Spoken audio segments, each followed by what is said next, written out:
Welcome, everybody. I'm Dr. Mary Finley Bruck of the Department of Geography, Environment, and Sustainability, as well as the Global Studies program. I want to share that I feel fortunate to be here and participate in this event. I am honored to share an evening of engaged learning with you. Before I introduce our speakers, I would like to thank our co-sponsors and the people who made this cross-cultural exchange happen.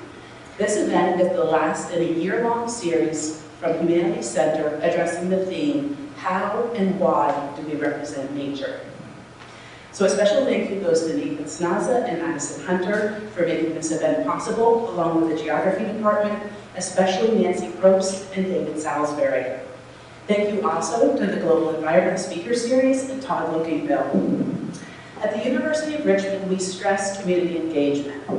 In the organization of this event, we worked not only with the 7 Directions of Service, but also with allies in Quaker Earth Care Witness, particularly Barb Adams. Lastly, I want to thank 3 faculty members who participated with me in this year's Humanities Connect. This is Alicia Diaz, Patricia Herrera, and Mariela Mendez. Thank you all for being here. In our collaboration we call Decolonial Feminist Resistance, we've been making connections between the climate crisis, which is based upon extractive violence, and the gender-based violence discussed tonight. I'm going to provide an introduction to my colleague, Dr. Mariela Mendez, who will provide a brief introduction to gender-based violence to get us started. Dr. Mariela Mendez teaches in the Latin American, Latino, and Iberian Studies, LALIS, and Gender and Sexuality Studies, GESS. Dr. Mendez is a teacher, scholar, activist who investigates Latinx American performances activism, Southern Cone and Brazilian women writers, transnational feminist theory and practice, feminist new materialisms, and Black thought and practice in Brazil and the US. Her embodied research lies at the intersection of Latin American studies, performance studies, transnational feminisms, queer theory, and feminist new materialisms.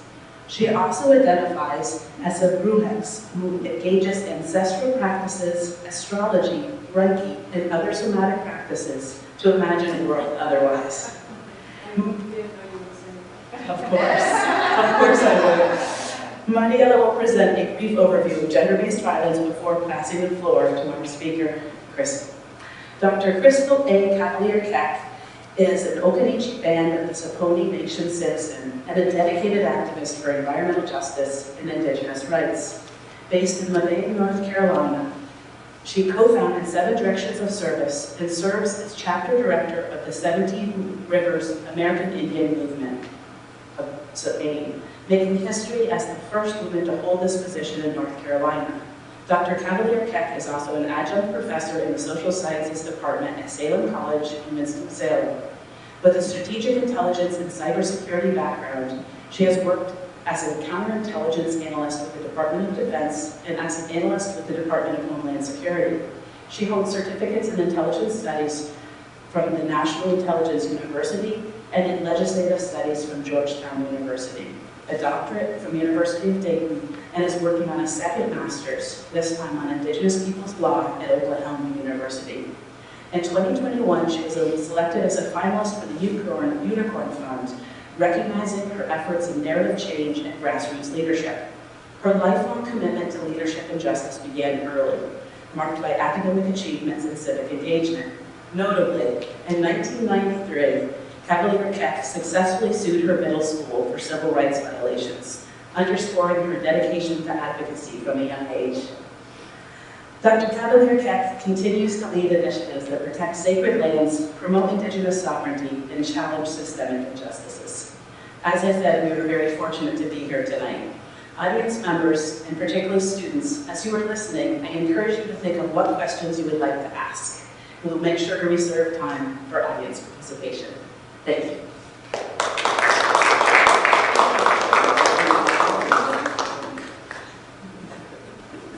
Hello. So I won't take long because I want Crystal to give a start and give us some her thoughts about gender-based violence.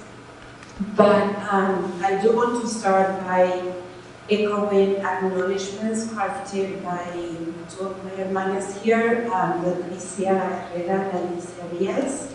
So I'm going to quote their words, some words they used in our previous event.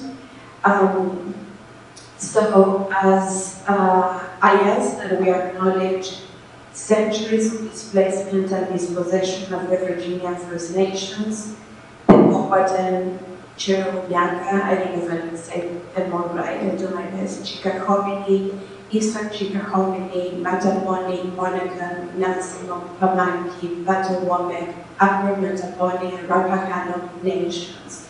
So as we stay here together today, I ask that we remember that and we hold it close to our hearts. Richmond, Virginia, the former capital of the Confederacy, became one of the largest hubs for slave trading outside of New York City, and also one of the largest for tobacco production. Much of what we know, as my hermana Alicia said a couple of weeks ago, much of what we know of this country today was built by forced labor and exploitation of indigenous peoples, enslaved Africans, Chinese and Japanese immigrants, and migrant workers from the Caribbean, Philippines, Mexico, and Central and South America. I am grateful, we are grateful to their ancestors without whom we could not be here today. So, echoing Alicia's words, I want to acknowledge to all immigrant labor, including voluntary, trafficked, forced, and undocumented peoples who continue to serve within our labor force. I've been doing work on gender-based violence for a while now, as it pertains more specifically to Latin America and to sexual assault on our campus, and in researching feminicide within Latin American countries, that is, crimes motivated by a gender power dynamic imbalance, I was struck by how many of them occur in territories where extractive capitalism is rampant. Argentinian Brazilian anthropologist Rita Segato points out in this respect the closeness between the words rape, the Spanish rapiña, which means village, and the Portuguese rapinagem, which means looting. Extractive capitalism and patriarchy have a long history together, one that spurs from the colonialist enterprise. We had a conversation today where Crystal very transparently and persuasively pointed out the close ties between colonialism and gender-based violence. It is also a type of violence that severs our ties with nature, with land, and with community. This is a campus too, where we tend to ignore the land where we stand, the trees that surround us, and these hold the memories of trauma and violence. So,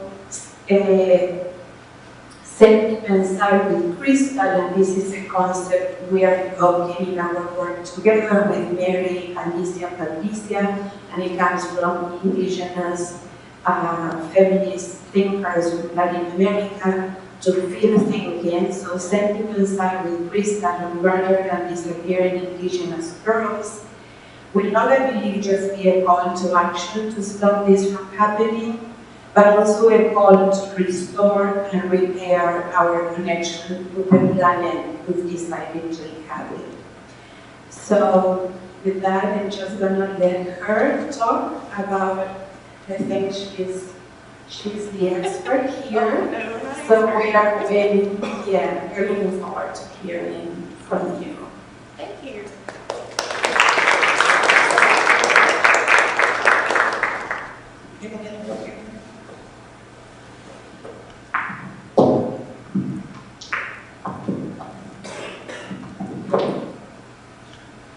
Pretty good? Did y'all think you're okay? Okay.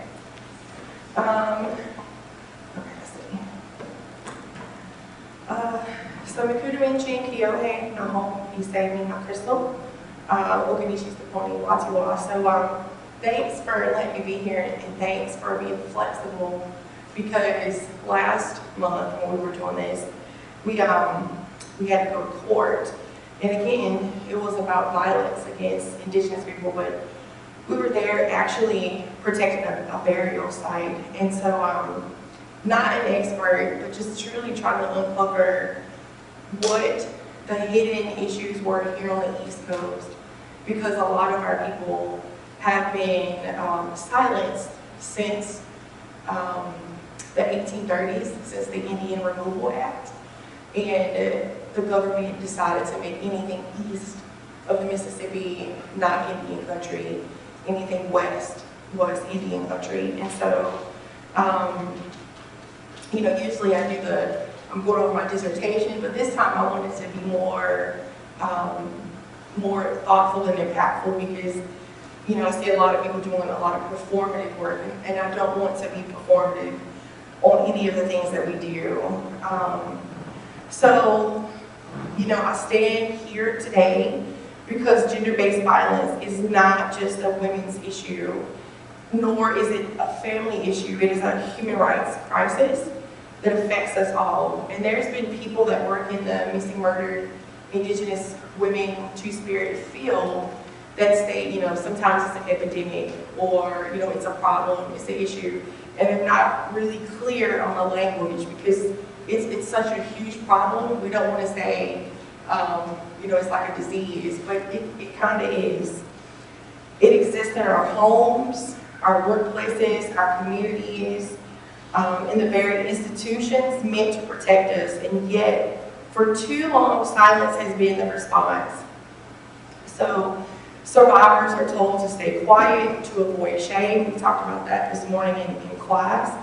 Communities look the other way to avoid discomfort, and systems built on power and privilege refuse to hold perpetrators accountable.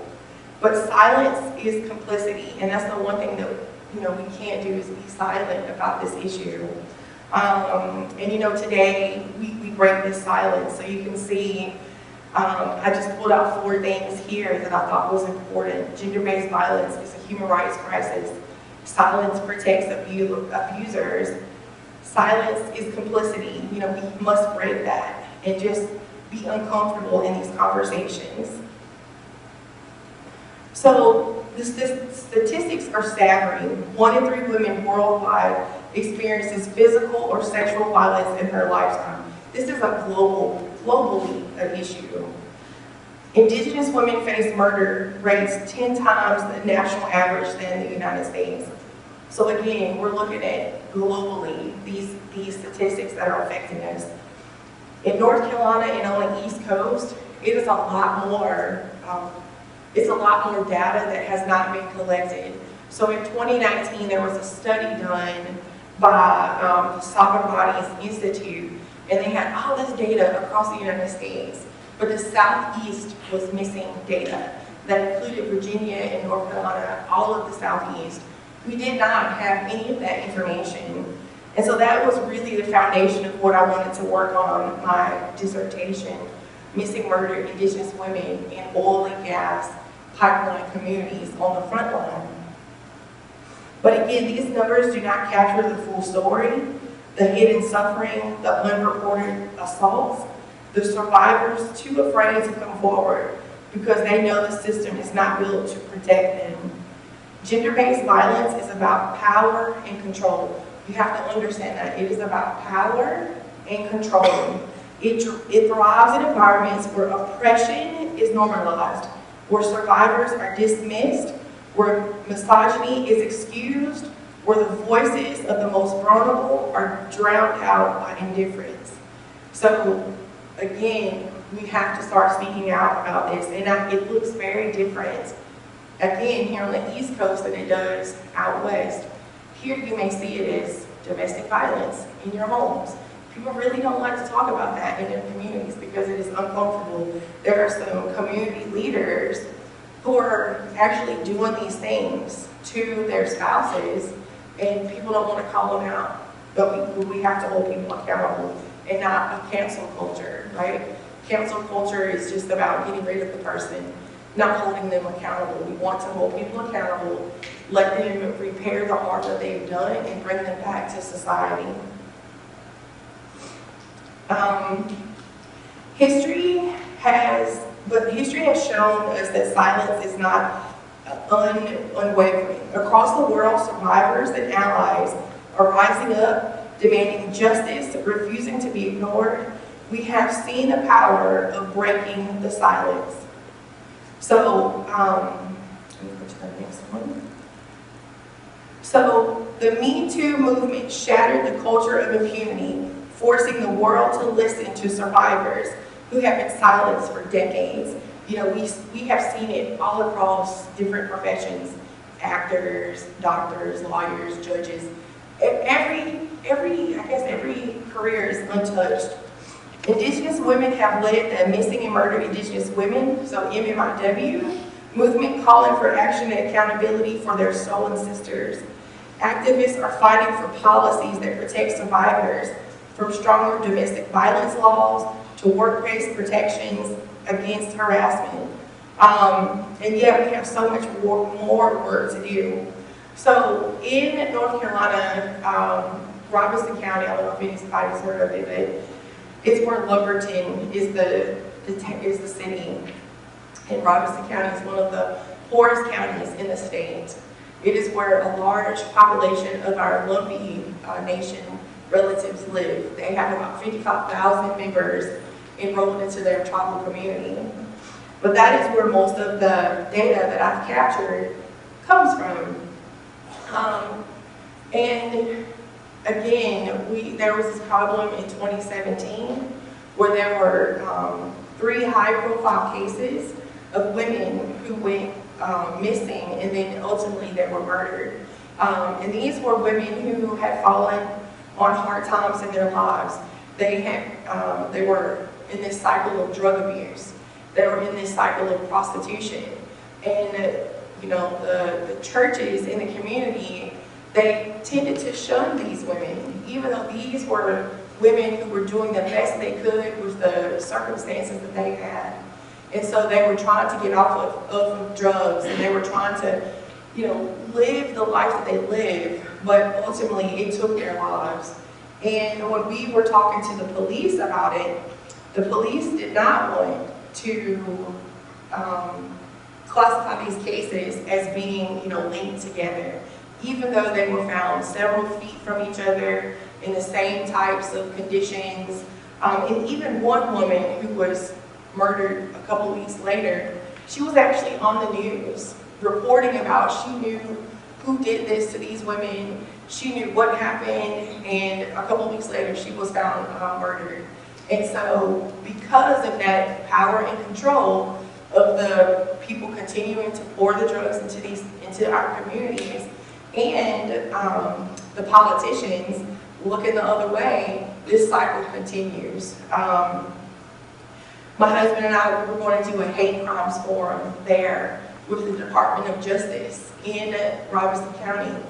We had all of the agencies on board. We had the U.S. Attorney's Office, we had the Department of Justice, we had the FBI, we had the DEA, we had a lot of those agencies on board. But when it came time to get the local community, so the local sheriff, the local police, and as well as the tribal community, the district attorney, who is also indigenous, came up and was like, no, this is a political, you guys are trying to politically assassinate my career. And so he actually stood in the way of us having a hate crimes forum to address the abuse that was going on there. And, you know, I can speculate, but, you know, I believe that they wanted to continue these cycles because behind the scenes, drugs and human trafficking, they you know, give a lot of money, right? Like, it's just the cold hard, dirty facts. But, you know, again, we just kind of stepped back and we said, okay, we're going to have to come at this at a different way, a different solution. So again, going from courage to action, you know, what must be done? You know, I have some action steps for change. So breaking the silence is only the first step. When my husband and I, we go to different communities and we talk about this, we have to get everybody involved talking about this. Courage must lead to action. So what can we do? Believe and support survivors. When someone comes forward, our job is to listen. Believe them and stand by them. Not to question their truth or protect the abuser. Demand accountability, whether in our schools, workplaces, or government. We must hold and push for policies that hold these perpetrators accountable and protect survivors. Challenge cultural norms. We must dismantle the ideas that normalize gender-based violence, whether in jokes, media portrayals, or the way we raise our children. Invest in solutions. This means funding domestic violence shelters, sexual assault prevention programs, and crisis intervention services. And then we must use our voices and our privilege. Whether we are survivors, allies, or advocates, we all have a role to play in shifting the culture from one of silence to one of justice. And so that means, looking into these, when something happens in your community, look and see what is happening in your community. Look and see who are the leaders in that circle that are doing these things. And then a culture shift. Gender-based violence thrives in silence, but the silence is a choice we refuse to make today. Today we choose to speak, to act, to demand change. Also, we have to raise our children with values. Again, we're talking about communities. Again, challenge these harmful media and jokes. Build communities of protection. Speak out, act with courage, demand change. So my question to you is, knowing this knowledge that I've just given you guys, what will you do? We owe it to our future generations. We owe it to ourselves. How will you use your voice, your power, your position to confront gender-based violence? So because like I said, the time for silence is over, the time for action is now. And if you guys want to read my dissertation, if you could just Google my name, Crystal Cavalier, MMIW, and Dayton. My dissertation will pop up for you guys. So I thank you for being a part of this conversation. I would love to see some type of action happening here on campus, maybe. At the end of this month, I will be at the University of North Carolina in Wilmington, where we have a red dress campaign, where we hang red dresses in the trees, and we have signs up that talks about missing murdered Indigenous women. We're also doing a spoken word poet night, and we're screening a MMIW movie that talks about missing murdered in different communities. So that is what we're doing. May 5th is the National Day for Missing Murdered Indigenous Women. So usually you'll see a lot of proclamations going out by state governments. I don't know if the federal government will issue a proclamation, but we'll see. And then also just going and talking about this, because again, when we raise the invisibility level of Indigenous women to everybody's level, all women's level, then we can all rise together, because that is what we're doing, is all rising together. So thank you so much for letting me talk.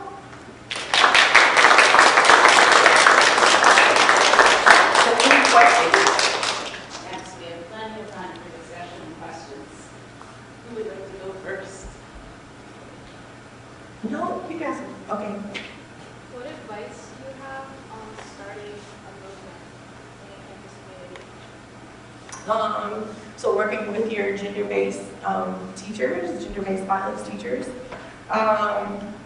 just actually an art build or creating an art build or some type of art project is one of the best ways to get people involved, because art is healing, but also it's educational. So you can either do cutouts of little red dresses, or you can put red paint on your hands and place it like on a sheet or a canvas, and then you can look up names. I can get you in touch with some names that you can write the names under the handprints, and you can just display it, because when you see red out, when it's usually a sea of green outside, people will wonder, what is this about? What does it represent?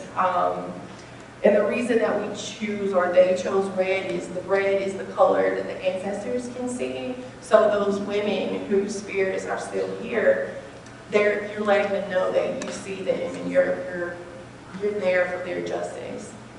So yeah, pardon me, question. Any other questions? Yeah. You were saying that gender violence expresses itself differently in the East versus the West. Can you explain that? Yes. So you have to look at, I guess, when colonization first happened, and we had our tribes here on the East Coast. When the colonizers were coming in from the ocean, they only got to probably about the middle part of Virginia, North Carolina, South Carolina, and because of the wilderness had been yet to be explored. Like, you have to think about virgin land. There was no roads, travel was hard, rivers were broad, the different types of environment that we can't even think about today. Like, we can't imagine how it was because we can't see some of the environments today. But it made it difficult for people to expand westward without them, like, chopping down trees. So when the explorers who came through Virginia and North Carolina, when they started to expand west and they started to make cities and towns around rivers and different little hubs, and then the colonization going from a colony to a state, so the Republic of the United States, they laid down these laws that ultimately removed indigenous people from their lands. So when people think about Eastern Band of Cherokee, they think that they're in the mountains of North Carolina. Cherokee was actually much further south, around Atlanta, Georgia, that little area. And so when they came up with, well, what are we going to do with these indigenous people? They asked them what they would like, and they said, if you give us this land here, we will give you land in Oklahoma. And so they did a treaty, the Treaty of 1823 with the Cherokee, where they gave up their lands here to go west. And, they tricked them and promised them that they would have, great things. There was, the 5 civilized tribes. I'm pretty sure you've heard of that. But basically, all of those tribes, they tricked into giving up their lands or ceding their territory.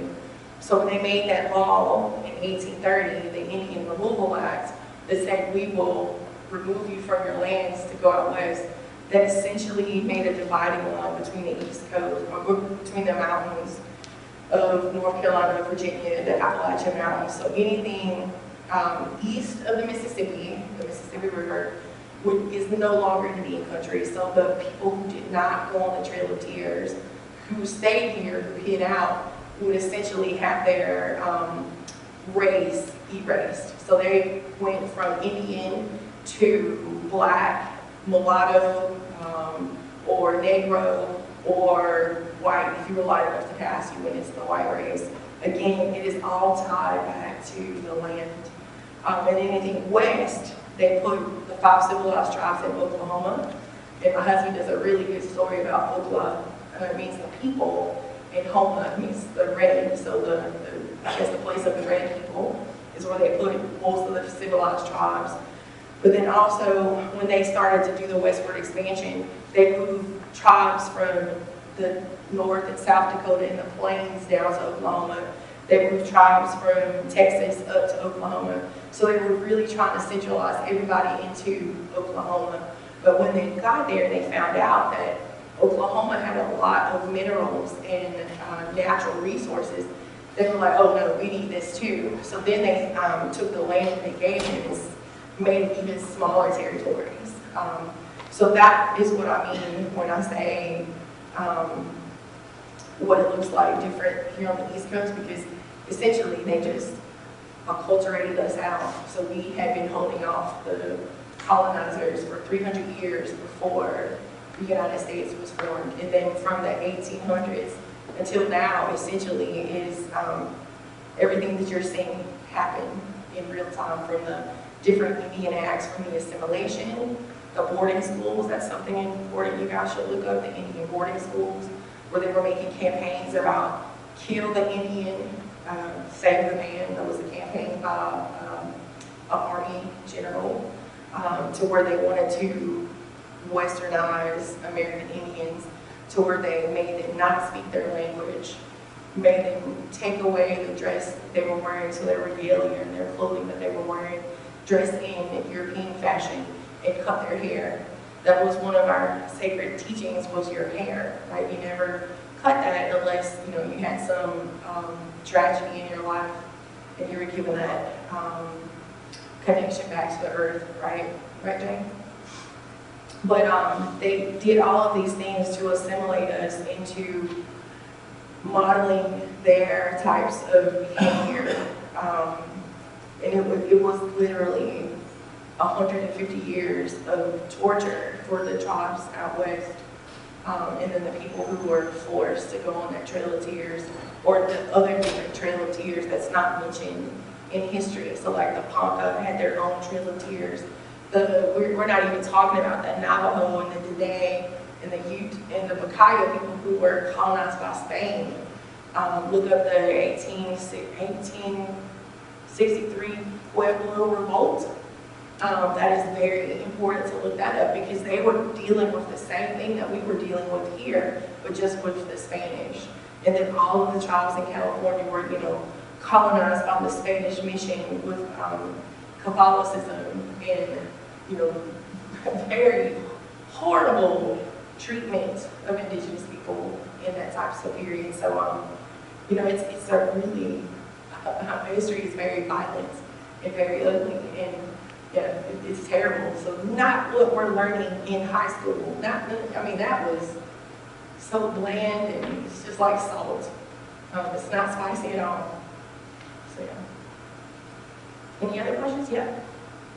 What does a movie like Killers of the Flower Moon do well and not as well as representation of missing women? So Killers of the Flower Moon, that was, you know, was a really good movie. So I will tell you that I don't think Hollywood will actually I take it back. 1923 is pretty brutal. So Killers of the Flower Moon was a good, I guess, peek into indigenous life, of the how sinister some of the men were thinking about how they could get the land. So if they married the Osage women, then they could control the land, because the oil was on the land that they were put on, and they wanted to have that. So it all goes back into how indigenous people and their values, how we operate. So we were very matriarchal. Women controlled the land, women controlled the children. That is how we were. But in the European sense, everything was very paternalistic or patriarchal. So when these men would marry these women, they would be able to control the children, because until 1924, women, especially white women, did not have the right to vote. They didn't have the right to divorce, the right to own property, any of those things. We didn't get some of those things until the 1970s. And so, again, movies like that opens the door a little bit to have these courageous conversations, but it doesn't go deep enough to understand the traumas that these indigenous people faced in Oklahoma. 1923, though, the spinoff of Yellowstone is pretty brutal. That is really hard for me to watch, because it really gives an accurate portrayal of boarding schools. Yeah, it's pretty rough. What do you think, Jay? So that movie only makes it seem to me like three families. They're talking about three families, a specific case. And the only time they touch on the fact that it was like affecting the whole tribe is, you remember when they were on the railroad and they went to DC? And they just give you that little glimpse that all the tribe was affected by that. Like, these white men had all their granddaughters, because most of the older women were already married to their spouses. So it was in the inheritance of the granddaughters. and all this wave of men had come over and they all just started dying. And when you watch that movie, you think it's like Leonardo DiCaprio and Robert De Niro were like these two, it's like bad fruit. It's like how they talk about police violence. Like, oh, it's just a couple bad people. It's like, no, it's systemic. It was the judges were in on it, the politics were in on it, the fossil fuel industry itself was in on it. It's systemic. It's all of these things are systemic. Can I give one example? Yeah. So So you we learn- can get on the right. Oh. So one huge example in education is you talk about, you learn about Holocaust, and you learn about 6 million Jews. You don't learn about the other 5 million that were simply gay, gypsy, different. There was all these other things that was not going on with that political agenda. So let's say we talk about all of them and the 6 million Jews, we're talking about 11 million people max. And we say that's the Holocaust.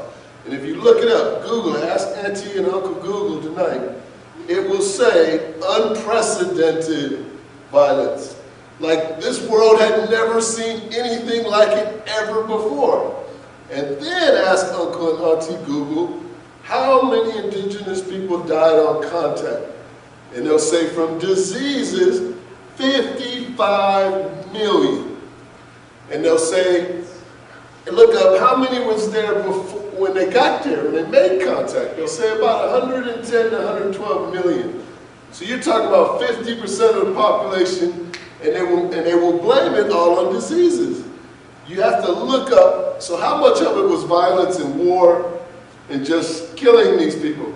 And Google will say, well, we don't really know. It's kind of hard. We didn't really keep track.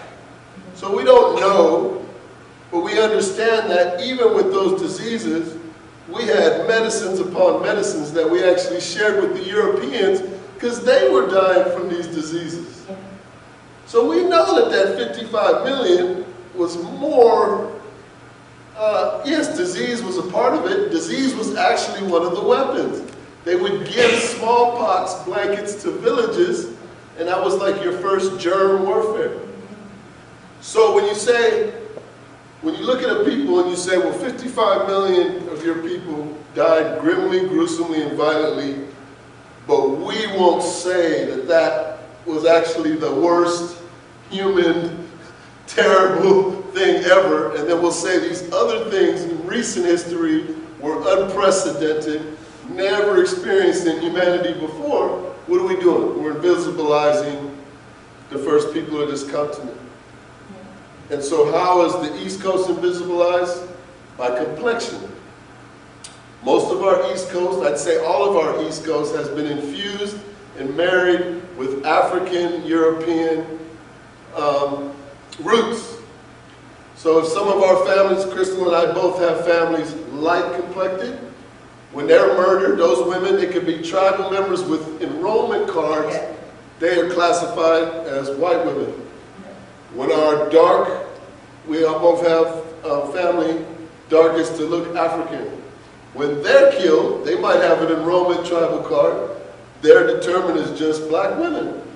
When our complexion folks are killed, I do speak a little Spanish, so I don't want to be wrong, but that's not my first language.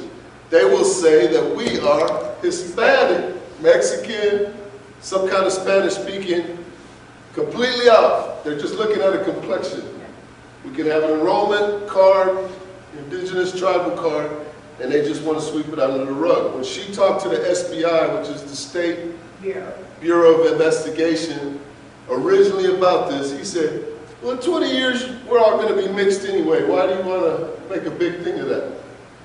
And that kind of racism, and that kind of skepticism, and that kind of like, just sweep it under the rug, is why nobody wants to tell y'all that the worst Holocaust in global history, at least on this hemisphere, was the 55 million of a people wiped out. We just don't talk about it. And And it continues to the invisibility, like our relative was saying about the women south of the border. That's just more of the global. So our grandmother wisdom keepers say that the oppression against women is as old as the 500-year contact here, because they understood a culture that respected the mother, what we live off and farm off and eat off and drink off, equal to the spirit of the father, which was what all the Abrahamic religions, it was just about the father. It was just about what's not seen until we die. We equally respected the giver from when we were alive, right? The mother. And as soon as they saw that, kill it.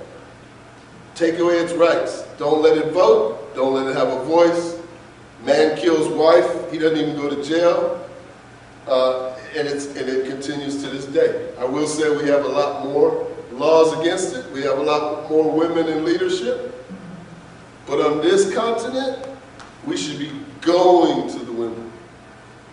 Like, we don't have what we had before contact, which is, if there was a tribe with male chiefs, they were solely accountable to the clan system of grandmothers and women, clan mothers. And if he messed up, she could pull him out right then and there. They had to, 4 years, he gets 4 years before we can have an election. You're going against the people, you're yanked.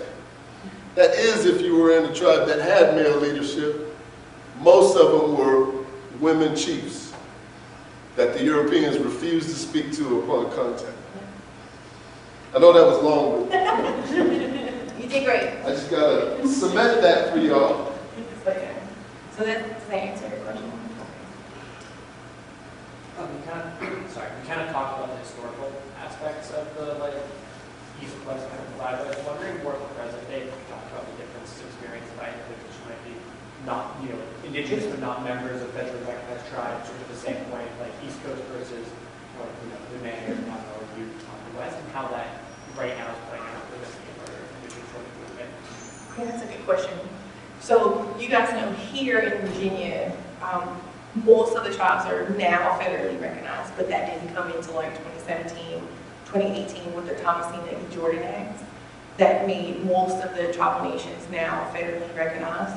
So they're kind of like in their infancy of getting their responsibilities with the federal government. So again, identity is huge because of that colonization that Jason just explained. People are now trying to come up with departments. They're trying to come up with the information that politicians really like, or the government likes. They like metrics and data sets. So we have to come up with this metrics and data set systems here on the tribes on the East Coast. Now I will tell you, there's maybe 1 or 2 tribes in Florida that's federally recognized. None in Georgia. There's only 1 in North Carolina, the Eastern Band of Cherokee. Virginia has the most recognized tribes that are federal. The rest between Virginia going up to like Connecticut, not many federally recognized tribes except the Haudenosaunee, the 6 Nations. And then you have the Shinnecock in New York, and the Massachusetts, and the Mashpee, Wampanoag people that are federally recognized, and a couple maybe in Maine. But again, this is very new, and people have lost they have lost everything, their language. There might be a few speakers left, but they're trying to revitalize their language. They have lost their customs because all of the things that were written down about us have been either lost or destroyed. So everything that ties us back to our culture, 500 years ago, we're having to reread through somebody else's eyes that wrote it down. So we have to understand what is their interpretation of what they saw based on their ideologies, and how does that work for us. Now out west, I will just compare, just going back 150, 200 years, that the tribes in the middle states, they still had their culture, right? It was just starting to be taken away from them with the harms and the federal policies. But then going even further, the Dene people, and the Utes and the Bacaya, they were still fighting these colonizations from when the missions came over. And so they were losing their languages and their federal recognition, well not federal, but they lost their languages. But then some of the tribes in California didn't really get federally recognized, like they had to go back to court and fight with the federal government, pushing tribes into different territories, and that means, you know, how do we get along today in present time? Graphing out geographical territories, you know, you might be in somebody else's territory. And then also dividing up their boundaries, right? So they call them checkerboard reservations because they're not like one big area. Usually when people think about reservations, you think about a big area, but when you go out west, the southwest, there are different patches of land that has been granted out to these people and by their tribal nations. And so you have to look at what was taken from them, so their natural resources, like all of the water, was diverted away from the Navajo people. And so because of where they're sitting, the nation sits, like their headquarters could be very far away from where their people are. Some of the people don't get the same resources that is given back to the administration. So you have a lot of people that are really like third world countries in our own United States. Like when I was telling you, Lumberton, even though the LMU are not federally recognized, they are just like Pine Ridge, which is the Lakota people, and they're on a federal reservation up by Rapid City. And the crime and drug and all of those rates are very similar to Robinson County because of how they, I guess, what's the word, weaponize their reservations, you know, turn them into prisoner of war camps. You couldn't leave that camp. You had to stay there. You had to get signed out if you wanted to leave, kind of like in our territories, in our communities, we couldn't leave because of the Jim Crow laws here in the South. So contemporary and modern, all of the tribal nations have different, they have different issues, but they're all the same across the United States. Like we might be fighting different fights, but they're very similarly tied. It's just who is going to be, I guess, what's the word, Jay? Which corporation? Yeah, which corporation is buying them out, right? And that's where you see a lot of corruption and stuff between who gets paid, where does the money go? It doesn't go to the people. So, second. Yeah, I just want to comment on a couple of these great points that Dr. Cavalier-Keck is giving. Thank you so much for sharing the story. So first of all, about Killers of the Flower Moon, read the book. Yeah. The book is so much better, and the last chapter really engages with exactly what Jason talked about, which was the impacts beyond the very, very specific trial and all the people who were complicit, who were not brought to justice or really not able to be seen, even though they were woven into the fabric of the society. Similarly, going back to what Jason said, if you're interested about what was lost, read 1491. 1491 talks about what the Americas were like the year before contact. It's an incredible compendium by Charles Mann of all the geographic and anthropological research done on the Americas before contact. Extremely well researched, very powerful. There's a follow-up called 1493, which is also interesting, but 1491 in particular is amazing. And then my other point was, in regards to the third world, geographer Bernard Nietzschman, who was a political ecologist who passed away about 10 years ago, he termed it the fourth world, and he talked about indigenous peoples as being characterized even beyond and marginalized even beyond third world situation, which is a term we don't use a lot anymore, but there's some incredible work that he's written up talking about the fourth world that he brought out of his work, particularly with the Mayan peoples in Central America, which very much resonates with everything that you folks are talking about. So there's a lot of literature that you guys can grab onto that could even strengthen these amazing speakers that we have coming in to share their life stories and the context within which they're embedded. Thanks again. Thank you so much. And the last thing, because I don't know how much time we have left, but there's a couple of movies that I want you guys to see. So Hollywood has done a horrible number on stereotypes, right? It's called Real, R-E-E-L, Engines. Is that right? Real Engines? Real, like a black and white film reel, and engine, like the racist term. I-N-J-U-N-F. Just singular. Yeah, Real Engine. Or Real Engines. If you Google that, watch that movie or their documentary, because it talks about stereotyping Indians, right? That's why everybody's like, oh, you don't look Indian to me, because they were not, the movies that were played back in the 30s, 40s, and 50s were not indigenous people. The one that really sticks out with me is Iron Eyes Cody, where he's like in the 80s, he's crying because there's trash in the river or trash on the highway. You know, he's just standing there with a tear rolling down, right? Looking very stoic in his indigenous regalia, but he was actually Italian. He did marry into, was it Lakota? He married into a Lakota family and had some indigenous children, but he was not indigenous himself, right? But he played an indigenous actor. So a lot of people that played indigenous actors that were, tan, straight black hair, and they don't account for different populations. The people that are in Texas that are like, what's Juan's tribe? Carrizo? Yeah. His tribe was the border separated them, right? Like he has people on the south of the border and he has people on the north of the border. And because of, we woke up and we're just now got, this line, this imaginary line, it separated the people. And they look Spanish, but they don't speak Spanish. They speak their indigenous language. But still, again, they stereotype what indigenous people look like.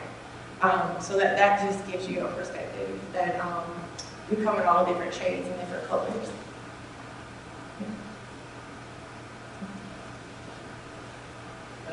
We just bought, the university just bought Red Fever, Okay. which is a follow-up film by the same director. Okay, So we're going to watch it. We're going to have a viewing. There's also a lot of indigenous stereotypes, so stay tuned. That's That's good. There was a question here. Yeah. Well, I wonder if you can talk about the intersections of gender violence and climate. Oh, climate? Yeah. Again, like what Jason was saying, because, well, I don't know. Can I talk about religion? Okay. It's so touchy, Censorship. Because of this little black book, the Bible, has, you read it and you're supposed to be good Christians in the Abrahamic faith, and you're supposed to abide by these rules that really separate nature from anything. Just to separate the people from nature. So I always say that we, as humans, we're a part of nature. Again, at the end of the day, when you die, you return to dust. I think it says it in the book, I don't know, my grandma used to quote it, but you return to dust at the end of the day. They like to, when colonization happened, they like to put us in these 4 walls, like a square or rectangle building, where you don't see yourself, you're separated from nature. I was even thinking of it today, looking at Charles' mascot here, the spiders. Like, how many people are like scared to death of spiders because it has been taught to us that we should fear these creatures, right? But in our stories, in our creation stories, all across, especially in the Dene culture, spiders play a big, important role. Like they're like coyote, they're the tricksters, or they warn you about something is coming. Like when my husband sees a spider, especially a white one, that reminds him of his mom, right? Because that is, I don't know, what? Choctaw. Yeah, Choctaw. But they have separated us from nature, and so when you separate yourself, you lose that identity or that connection back. So a lot of our people have really forgotten to connect back to the land. I don't know if you guys are on Facebook or on Instagram, but they have these commercials about grounding blankets. Where you take this blanket and plug it into the socket, and it's supposed to ground you. You can just go outside and take your shoes off and get grounded. Like, why do you gotta buy a product? You can get grounded, every day. How does that relate to gender violence? Well, because they're trying to separate us from nature. They're trying to say that humans are in dominion of everything. We're in dominion of animals, nature, water, everything. But really and truly, we are in a relationship with all of these things. And when you start removing yourself from the climate or saying, we're not listening to traditional ecological knowledge. Like earlier today, I gave the topic about burns, like controlled burns. When our people left the area for the season and we went to a different spot, we would burn the fields because we know burning creates new growth, regeneration.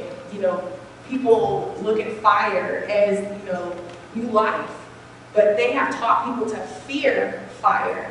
And so when they came out with that and they took away some of our indigenous sciences, they said stop burning. So when you stop burning, you don't get to clear away the leaves or the old dead growth that is in your community, right? And when you don't get rid of that, it just builds years and years and years.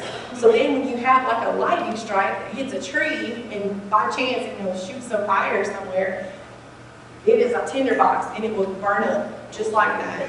And it will put Whole state. Yeah, the whole state will be on fire because you didn't do that preventative control burns. So now we're seeing people out in California that are working with indigenous communities. I don't really know about New Mexico, but mostly I've seen it in California. They're working with the tribes to Oregon to get back that indigenous knowledge. Even on in our community, we have a village, a replica village by the river. A couple weeks ago, my elder was burning in a fire pit, and she had a permit, but the firefighters came out anyway. It was like, who gave you that permit? And can you do it? And she was like, I know what I'm doing. We had dug a trench around it so the fire wouldn't escape like a fire break or fire line. And they went out and did it again. They were being very patriarchal, and they made the comment, we're the Indians. Like, just like, shut up. But we're controlling that. But because they demonize indigenous knowledge or indigenous science, they look at us as being less than. So again, when you take away our knowledge and we're telling you, hey, the mountain is going to talk. We heard an elder saying that we're not going to move today because the mountain is going to, talk to us. And, lo and behold, the next day there was an earthquake. I don't know how he knew it, but he just knew that there was going to be an earthquake and we should not move anywhere because wherever we would move to, we will be in danger. But because people scientists take away these knowledge systems or intuitions or whatever you may call it, really has separated us from climate. And so now when you see people talking about climate, people are like, oh, you're being weird, or you're being, what is the word, Jason? It's unpopular to want to save your environment. Yeah, because you're not being in a capitalistic mind state, right? Capitalists want you to continue to buy stuff, but let me tell you, who would believe that it would be unpopular to want clean water and actually say that? Like, politically unpopular, socially unpopular. Like, you're a weirdo. Don't you want poison in your water? But when we tell them, like, hey, you can't drink this PFAS water, even though you can't see it and taste it, it's still in there. But again, when we start doing that and we're going up against corporations and mega millionaires or billionaires, it makes it really difficult because they have kept the knowledge themselves. We were talking about it today. Like what's his name? The dude that owns Facebook, building his little shelter in the earth in Hawaii. Like, he bought up all the land that Lahaina fires happened. They bought up all of the land for the cheap, and now they're building their fireproof, bomb-proof shelter underground because they're listening to somebody that's telling them you need to go underground. So they're keeping it for themselves, but saying, oh, continue to be uneducated. So that's why I say when you guys leave your home and you go out of your community, take some of that knowledge back and pass it along to your relatives or your friends and neighbors in the area. I'm wondering you're sort of like pointing already towards this, but I'm wondering part of these sort of settler colonialism that you were talking about, displacement and genocide, physical and paper genocide of extraction and division as part of the strategies that are used, and the violence that it takes and that it produces in then thinking of gender-based violence. How do you think about in the work that you do and the people that you work with about solidarity around differences, because there are shared histories and there's also distinct histories, both here and then perhaps even internationally? Like what role does, how do you think about solidarity? So I always say it is better to unite people than to divide them, because we see these strategies and these tactics of division. We need to bring all of the justices together, like Jason is always saying, like gender justice, environmental justice, class justice. All of these justices work better together than they do apart, because when they can pull apart a movement, then they can start picking people off. So we always go in with the strategy that, hey, we need to work together across all of these injustices so that we can better protect the world. And so when we started to just now get into international work, and I really love listening to the people who come from like the rainforest or even the Philippines. When we went to Climate Week last year, we met some people from the Philippines and from Africa.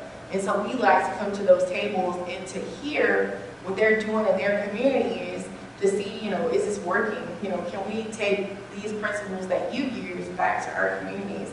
And so I really like coming together in these collaborative spaces to learn from other people who have been doing it for such a long time.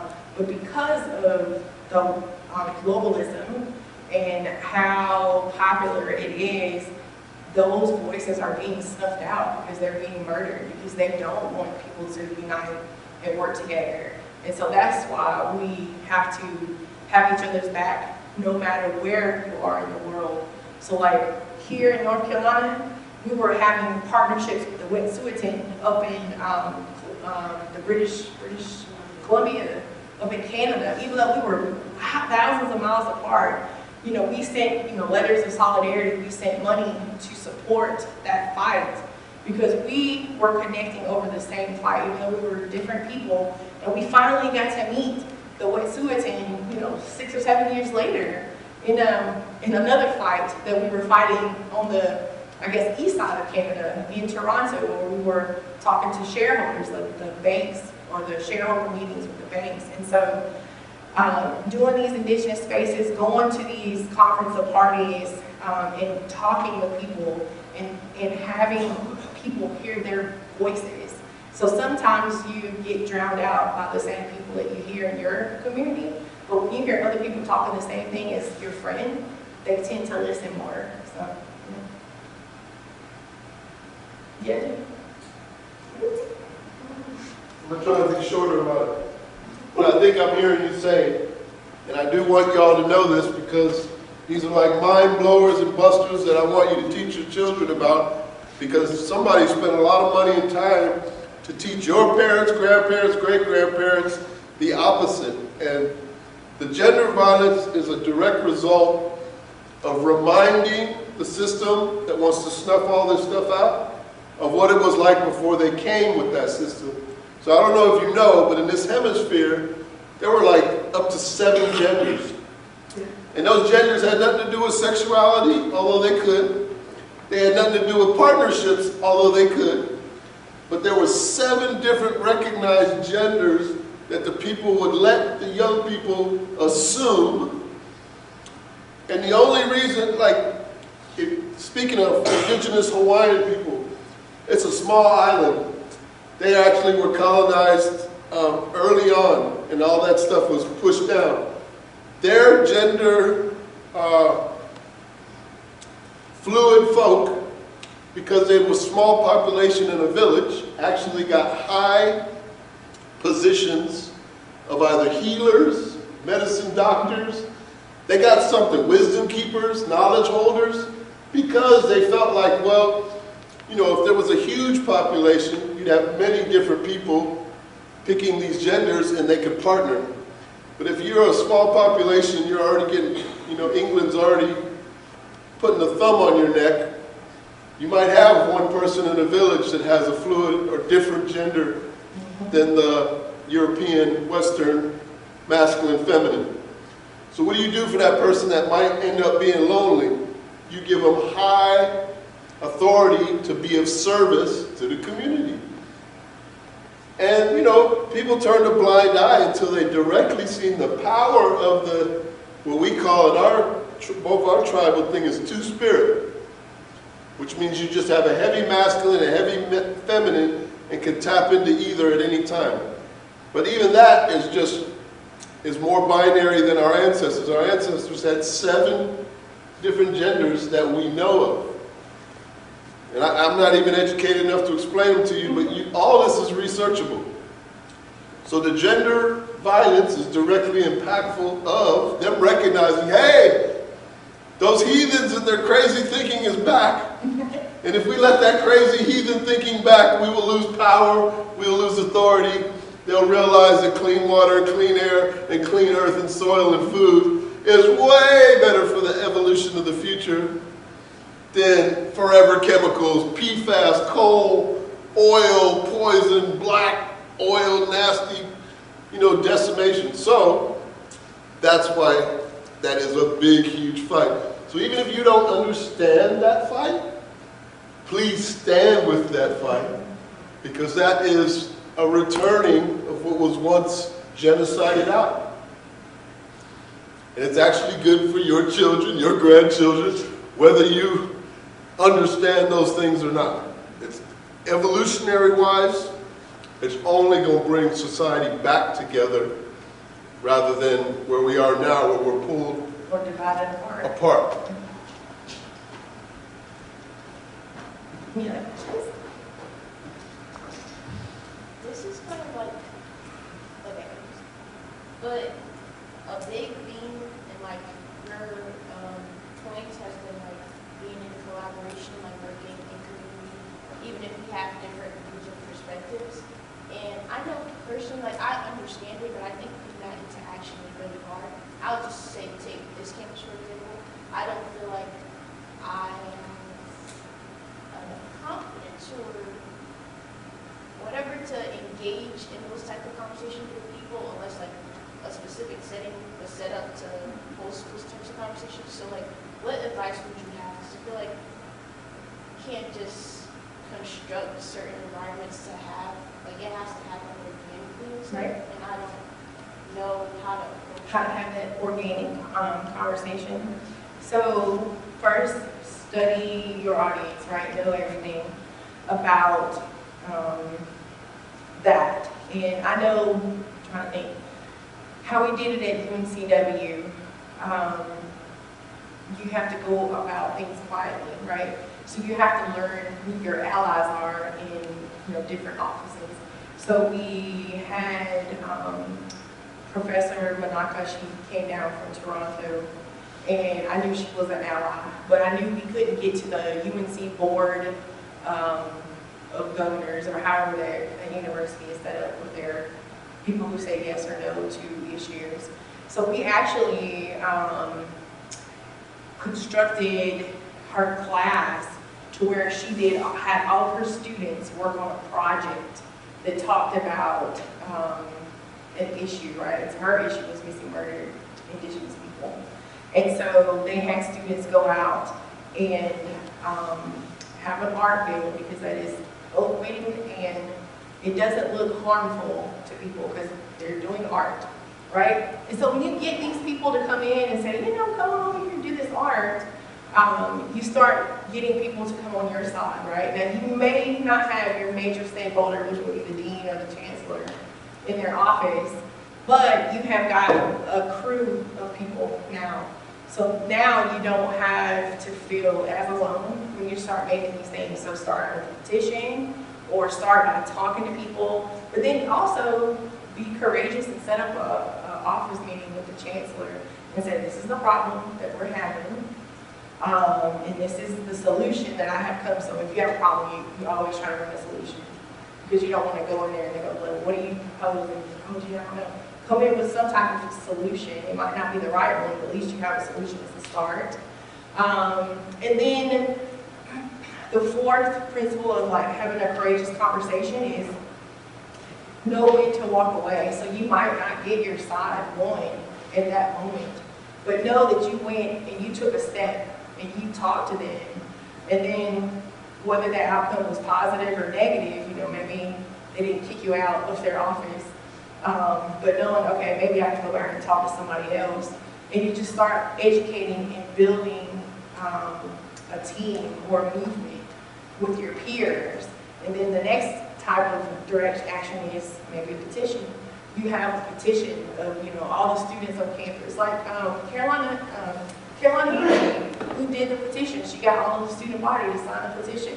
And then you say then, well, 3,000 of our members have spoken. You know, we can speak with our money, right? Like, you know, maybe we're not going to donate, have our parents donate something, or we're going to talk to the alumni.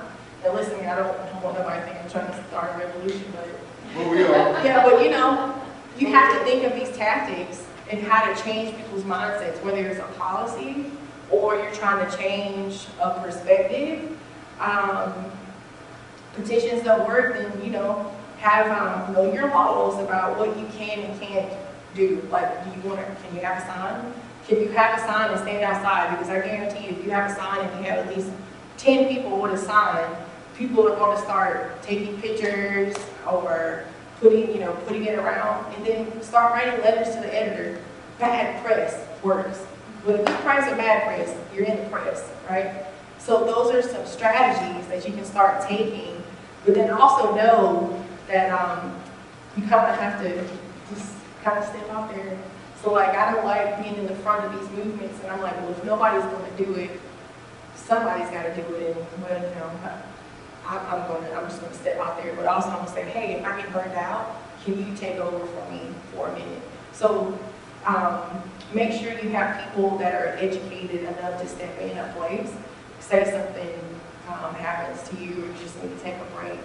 But it's always about having the courage, right? I mean, it's hard to do the right thing.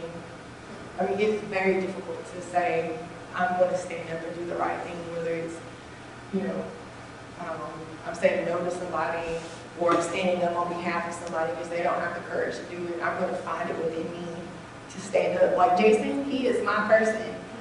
You know, he set this dynamite on fire, and I'm just like, you know what? I'm going to do something. I'm going to change the world, whether it's one community at a time, and I'm going to start talking to people. So that's how I met Atlas, like a professor here, because we had the courage to stand up and say, we're not going to take it anymore. So you just got to have the courage. I had to respond to what you said. So Caroline Hansley, I don't know if people heard that name, was an alum here at University of Richmond. And when they came in, I want to say 2011, I got to go way back. We still work with Caroline on anti-fossil fuel campaigns, but she worked on the Beyond Coal campaign. She was the student that was most responsible for getting our coal plant shut down on campus. And so I want you to know that she went out signature by signature on this campus where nobody wore tie-dye. She came in with her tie-dye, and she took that clipboard to the dining hall day in, day out, and came out with signatures from the majority of campus and went to the president's office to deliver that. So we both still work with Caroline. In fact, she's considering whether she'll go get her master's at Dartmouth, so I've been in touch with her recently. But that's the exact, she was uncomfortable, but she came in, she knew what she believed in, and made that impact. And today we're all able to talk about coal and are living in a different environment on campus. So I really appreciate, when I heard you say Caroline Hansley, you know, really Green UR does a great job, sometimes talking about uncomfortable topics that other people won't talk about, and we appreciate when people have that boldness and that willingness. So thank you for bringing that up. I don't know if we had any other final questions? Just know you might have to crunchy on the inside, but you know, do the right thing. That's it.